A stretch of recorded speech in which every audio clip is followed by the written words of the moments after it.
first step they're going to have to do is start backfilling off the edge of the bridge here so we can establish a place to turn off the highway and start building the road. And so it gets more difficult as we head west here because, again, where the river is now to the west of us is where the road needs to go. And so we're going to be pulling all this debris out of the channel here and using it to rebuild the roadway. So we're standing here at the entrance to Boulder County Road 80 off of the State Highway. The work that's being done here is work by the county, Boulder County Transportation, to rebuild County Road 80 through their portion. The trucks are bringing in material off of the CDOT Highway 36 project, stockpiling it down here in their staging area, and then loading it to work their way up the road and rebuild and widen the road and bring it back up to finished grade. And so that's the work that's going on here. Of course, you can see how this area was affected by the flood. The waters came through, going through the bridge, but then also cut around the bridge and went and followed this path down. And so this looks a lot different than what it did pre-flood. But they're doing their best to rebuild the road. So the phenomena that happened here, and this happened up and down the St. Vrain, as the flood started to increase and as the flow started to increase, it started to move all this debris and all this rock, and it slowly filled in the channels in different areas. And as that rock built up, then the river would spill out of its bank and it would cut a new channel. Sure. So this North St. Vrain Creek, roughly back into its pre-flood condition, or at least pre-flood flow path. During the flood, this would have all been inundated with water. It cut a new path around the bridge and through this area. And so when the city originally worked with the county and brought our emergency road in, this all had to be rebuilt to even get access up the canyon. And that work is still ongoing to continue to widen and bring the road back up to grade in preparation for spring and summer. We're following the water line, and we're just above Longmont Dam right now.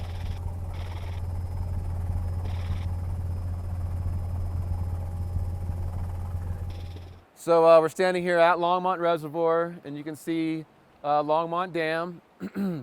And during the flood, this area was completely filled in with sediment and cobble and debris, up to the point where there was probably materials about 3 or 4 feet higher than even the crest of the dam that you see there. There's Longmont Dam. This dam is filled with all soot, debris. Trim right a little bit. Thank you. Gonna need to be, all that dirt's gonna be removed. Need to be removed. And our water line should be. Through the reconstruction of the roadways upstream, we've removed the material out of the reservoir and rebuilt those roadways, which is essentially where most of the material came down that filled in this reservoir.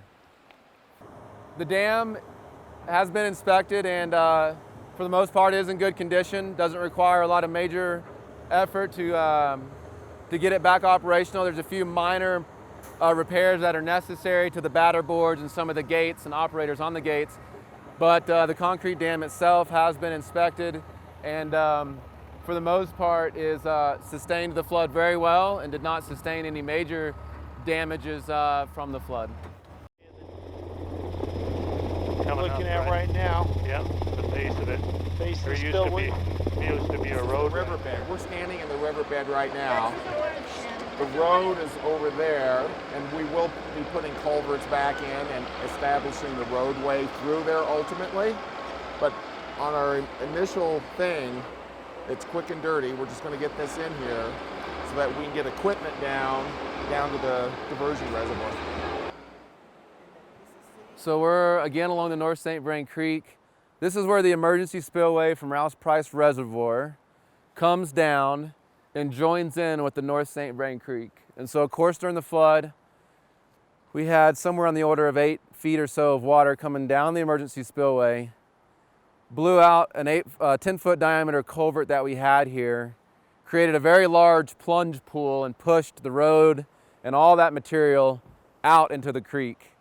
And so one of the last efforts here with the emergency/temporary road reconstruction is that we're filling in that plunge pool and really reconstructing this last section of roadway here to allow the creek to pass by the way that it, so that it can carry spring runoff, and so that we're prepared for that.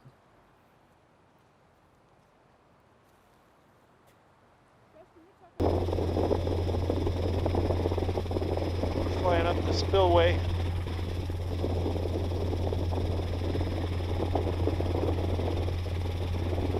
It's about empty now. Yeah. Oh, it was amazing when it was moving the water across. Yeah, it was. This is the emergency spillway channel for Ralph Price Reservoir. As water came over the top of the spillway, it operated as it should have and carried water down to the creek. It did scour this spillway deeper and wider. Right here through this section, it took out about half of the road. The road grade was up to here, and so there was about a 20-foot drop where the channel scoured out the road and left a very narrow section of road. What we're doing now is reconstructing the road. In here, the design was to build a retaining wall so that we could get the road back up to pre-flood. And so what the guys are doing down here are setting gabion baskets in place. They'll fill those baskets with rock and riprap and tie them together and build this road back up to the grade that it was at before.